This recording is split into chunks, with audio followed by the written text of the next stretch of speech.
नमस्कार, आप देख रहे हैं CWB हिंदी न्यूज।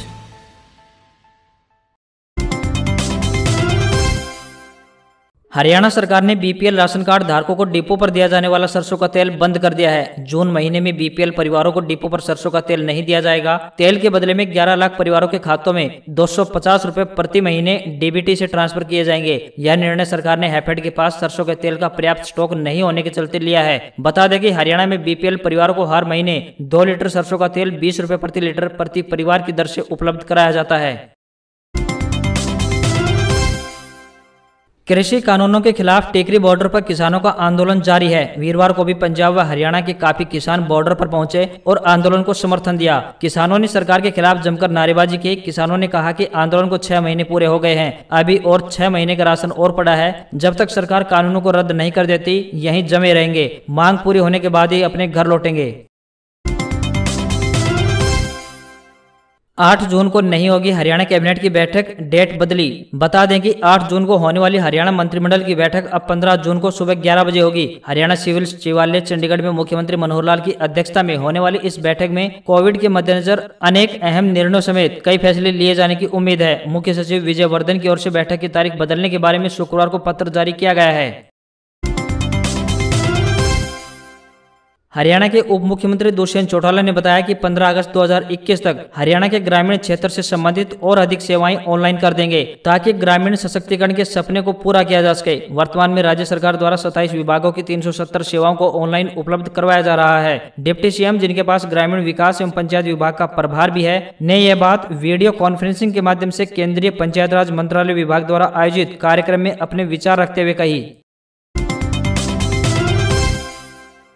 96.96% क्षमता उपयोग कर कैथल की सहकारी चीनी मिल ने प्रदेश में प्रथम स्थान हासिल किया है। सहकारी चीनी मिल द्वारा पिराई सत्र 2020-21 के दौरान 41.40 लाख क्विंटल गन्ने की पिराई करके 4.01 लाख क्विंटल चीनी का उत्पादन किया गया है। मिल के प्रबंध निदेशक वीरेंद्र चौधरी ने बताया कि कोरोना काल के दौरान मिल का पिराई सत्र सुचारू रूप से चलता रहा, जिसके लिए मिल के कर्मचारी, अधिकारी, गन्ना उत्पादक किसान व मिल प्रबंधक बधाई के पात्र हैं।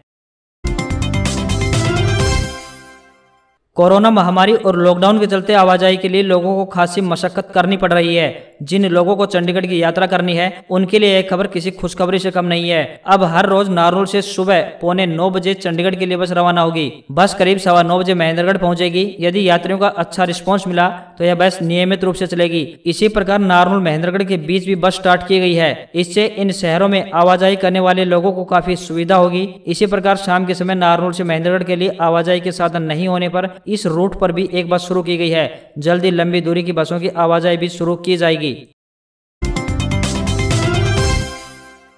कोविड-19 महामारी की तीसरी लहर की आशंका के मद्देनजर हरियाणा में CHC यानी सामुदायिक स्वास्थ्य केंद्र स्तर पर बच्चों के वार्ड बनेंगे। अन्य स्वास्थ्य सुविधाओं को भी बढ़ाया जाएगा। हर CHC पर लाइफ सपोर्ट सिस्टम से लैस एक एम्बुलेंस 24 घंटे तैनात रहेगी। बता दें कि मुख्यमंत्री मनोहर लाल ने सभी DC के साथ गुरुवार को बैठक में यह निर्णय लिया। उन्होंने धरातल पर स्वास्थ्य सुविधाएं बढ़ाने का निर्देश जारी किया है। मुख्यमंत्री ने कहा है कि अभी किसी प्रकार की ढिलाई नहीं बरतनी है। कोरोना के नए मरीजों की संख्या काफी कम होने के बावजूद कोविड प्रोटोकॉल का पालन करना है।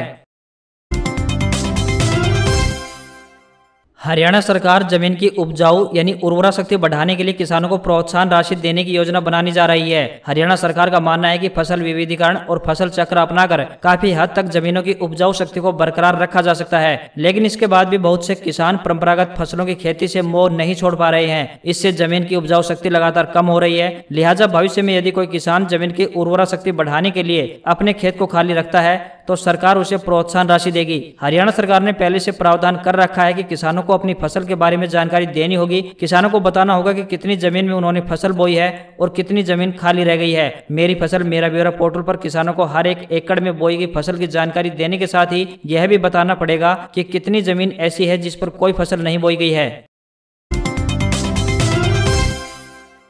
अक्सर विवादों में रहने वाले व ट्वीट कर बेबाक राय रखने वाले हरियाणा के चर्चित IAS अधिकारी डॉक्टर अशोक खेमका ने फिर ट्वीट किया है। खेमका ने इस बार केंद्र सरकार के 3 कृषि कानूनों का समर्थन किया है और इन कानूनों के विरोध पर सवाल उठाए हैं। उन्होंने इस बार किसानों को सरसों और सूरजमुखी के अधिक दाम मिलने का हवाला देकर पूछा है कि क्या कृषि कानून सचमुच काले हैं। खेमका ने ट्वीट में इस बार किसानों को खुले बाजार में सरसों और सूरजमुखी के अच्छे दाम मिलने की बात कहते हुए इन कानूनों का विरोध करने वालों से पूछा है कि आखिरकार इन कानूनों में काला क्या है। उन्होंने ट्वीट में लिखा है कि किसानों को इस बार सरसों और सूरजमुखी का बेहतर मूल्य मंडी के बाहर मिला है। क्या कानून सचमुच काले हैं?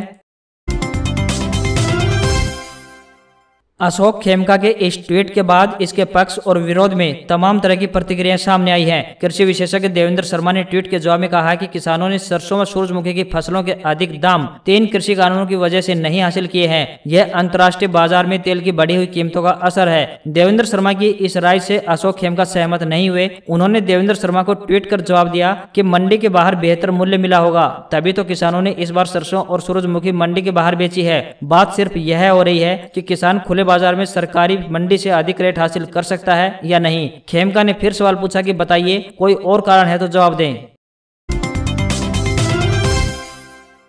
पूर्व मुख्यमंत्री और नेता प्रतिपक्ष भूपेंद्र सिंह हुड्डा ने कहा है कि मंदी, महंगाई और महामारी के दौर में भी सरकार किसान और गरीबों को सताने में लगी है। सरकार ने पशु मेलों की फीस को 10-20 से बढ़ाकर सीधा 1,000 रुपए या खरीद बेच पर 4% फीस लगा दी है। इससे प्रदेश के पशुपालक किसानों पर भारी बोझ पड़ेगा। सरकार को पशु मेलों की फीस बढ़ोतरी को वापस लेना चाहिए। सरकार ने पशुपालकों के साथ प्रदेश के गरीबों को भी निशाना बनाया है। पहले दाल बंद की, उसके बाद गैस सिलेंडर पर मिलने वाली सब्सिडी खत्म की। अब जून महीने से उनको राशन कार्ड पर सरसों का तेल देना भी बंद कर दिया है।